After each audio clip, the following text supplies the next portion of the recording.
about your story, and basically she was sharing her good news, and we thought it would be a great story to feature in our newsletter. Our supporters love to hear about success stories, and yours is a great one. Clearly, you're doing amazing things and are going to go on to do amazing things. So, I don't know too much about the background of your situation, but if you want to just kind of give us the background.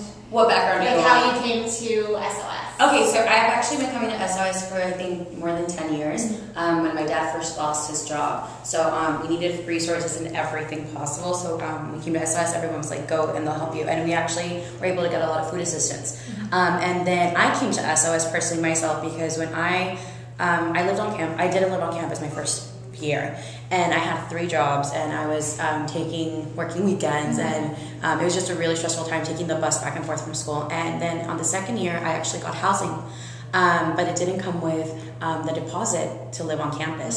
So they were like, "You can live on campus, but you have to pay the deposit." And I was like, "Wait, how much is that?" $600. And I was like, I can't afford to pay that by any means. So then I started contacting the resource centers around Orange County, and none of them would help me because I was a college student and I was single. So they're like, "We don't help you to pay for your dorm. That is a very random request."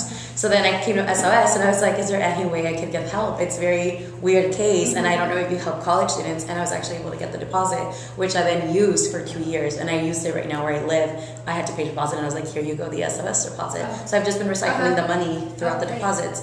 And I keep coming back because I'm still not able to pay for most things. So my mom's actually outside right now waiting for food assistance while I'm doing this. So we've been coming back and forth for more than 10 years now, getting help.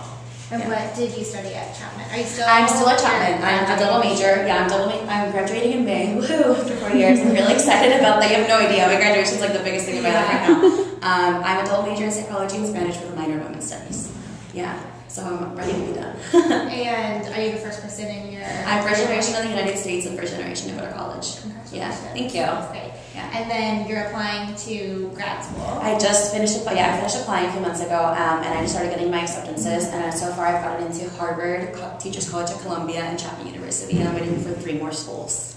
That's yeah. Amazing. And what are you going to study? They're all masters in education. It just depends on what field. I'm planning to go into educational psychology and further down the line continue doing research and work in education policy, so for the government. But for right now, it's just education in general in either psychology or politics. And are you leaning towards school? Or I am leaning. I just talking about I'm really leaning towards Harvard because it's a great program. It's actually only a year, so I can come back, and I really want to work with think tanks and nonprofits in Orange County because even though I'm leaving, I feel that Orange County is a community that I want to work for, and I know that I see myself coming back. So I just want to leave and come back. Have you been to? No.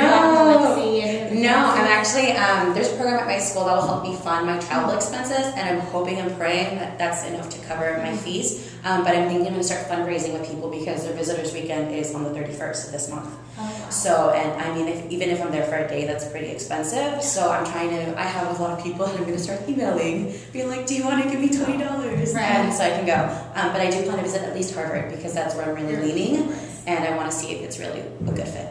Yeah, so but last weekend I was in Washington, D.C. and for a conference, and everyone was like, "It's kind of like this," and I was like, "I can do this. Yeah. I can kind of do this." Yeah, So Boston would be fun. yeah.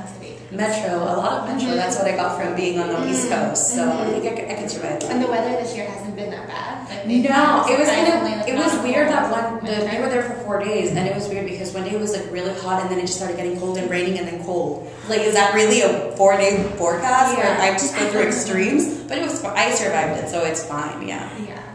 Okay, let's see what else.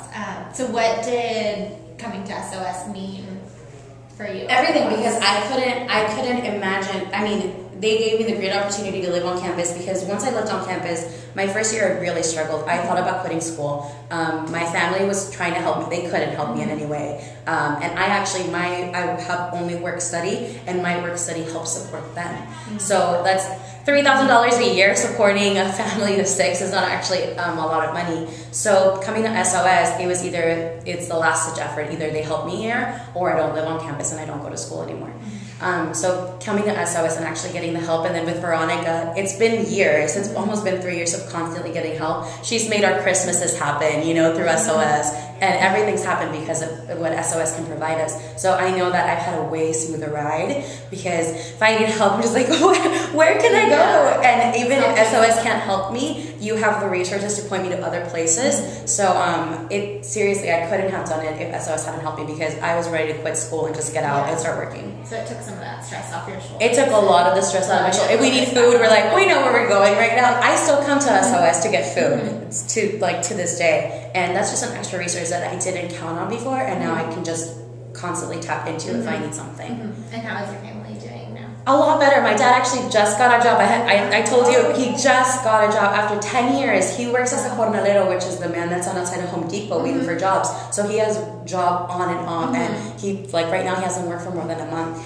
And he just got a job working as a building manager. So I'm really excited. He's actually, so I think we're headed towards a good path as a family with him getting his job.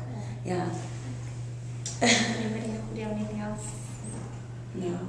No, I think that's good. Perfect. That's great. Congratulations. Thank you. We wish you nothing but success. Thank you.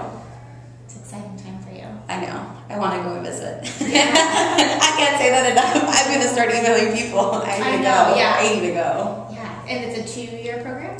1 year. Oh, 1 year. It's okay. the best part. It's only a that's year. Right. You can be anywhere, I think, for a year. Yes, exactly. I could be there for a year. And also, they really focus on the research I want to do. So I know I'm going to come back equipped to just dive right into what I want to do, which is studying the Latino population here in Orange County.